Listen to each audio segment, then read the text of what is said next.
gender and sexual expression.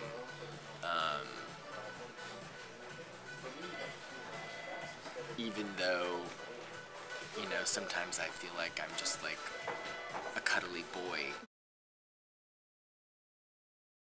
You know, nature boy at heart, you know, but I love putting on the heels and dancing on a cabaret table. You know, I'm a total like glamour puss, but I also want to live out in the woods. You know, I love the culture of the city, but I'm interested in retreating from it to refine it. What were your impulses for leaving New York and embarking on this project? Yeah, it was the people and it was the opportunity. The opportunity to potentially build a life for myself and my art form, not just alongside other artists who inspired and interested me, but to a certain extent with other artists who inspired and interested me. And it's that width of cooperative, collaborative, finding ways to mutually support one another. It's a community of queer homesteaders and revisionist thinkers and sustainability-minded folk.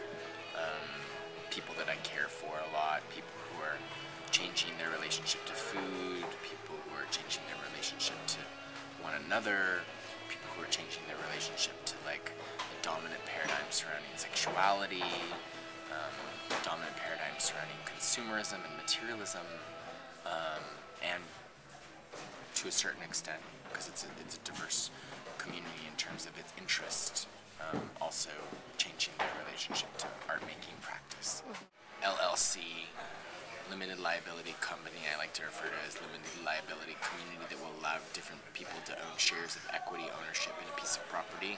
But then on top of that, because that's a private model, we need, if we want to approach nonprofit, tax-deductible fundraising, we need to have a fiscal conduit for that, or our own nonprofit. And basically, whatever money is raised for the nonprofit will create a nature preserve on a portion of the 333 acres that the property that I live at is situated on.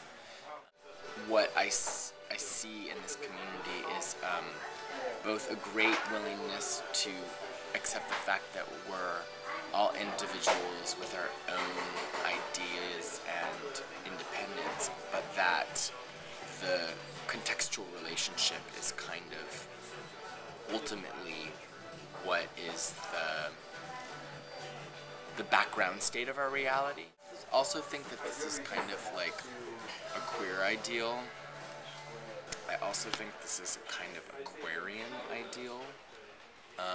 But it has to do with, again, this like not putting the individual first and not conceiving of oneself in terms of a me identity or even an I identity, and it has to do with conceiving of self in relation to other in a very integrated, informed way. And for me, my art parallels that greatly, or I try to make my art parallel that. It's as reflexive as possible, it's as contextual as possible, it's as verbal as possible, like process-oriented as possible. It's as predetermined for the sake of clarified intention, but as spontaneous as possible. How often do you default to your own needs versus considering your own needs in relationship to the greater whole? And ultimately, I think that's something that really interests me, which is strange because I'm also a solo performer. So I'm like, there's a lot of paradoxes here, and I'm also kind of an exhibitionist, but I'm an ethical exhibitionist, and it's not about monologue, it's about dialogue, and actually polylogue, really. It's about trying to create, through the vehicle of my body, as much room for multiplicity of meaning making in my performances as is possible. We all do want to export, we're not interested in just being in the mountains and making art and living in a hermetically sealed vacuum. Wealth for me is about space and time, good food,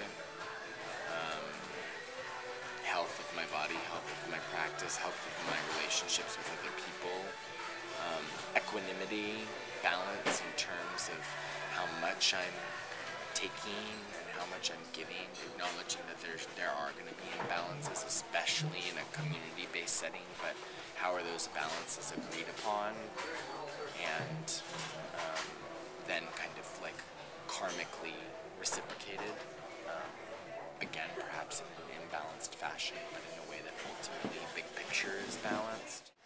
There are certain aspects of that community which don't have a value placed on them. There's no money ascribed to them, but they certainly have a value, community garden. Feeds everyone, doesn't pay anybody, but only certain people work on it.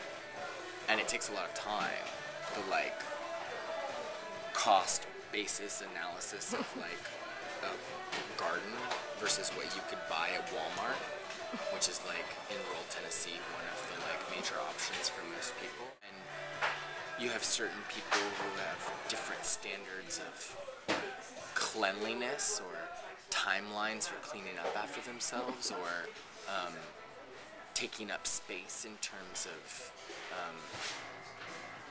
music, or even their art practice, or how is the blank slate of how is the community canvas kept open and available for every painter and every painter's different process. There's a kind of cliche adage in community that 80% of the work in community is done by 20% of the people, and again, it has to do with this idealism of how do you relate to the self and how do you relate to others. And when you start to conceive of others as yourself in a kind of subject orientation, where people aren't just living next to you as other individuals, but actually your relationship to them is you, essentially, things begin to shift, but not everyone chooses that path because it's not as self-serving, it's not as convenient, it's not as easy, it's not as direct, it involves more dialogue, it involves more communication, it involves more process. A lot of people aren't process-oriented, they're product-oriented, and that it brings up a lot of issues.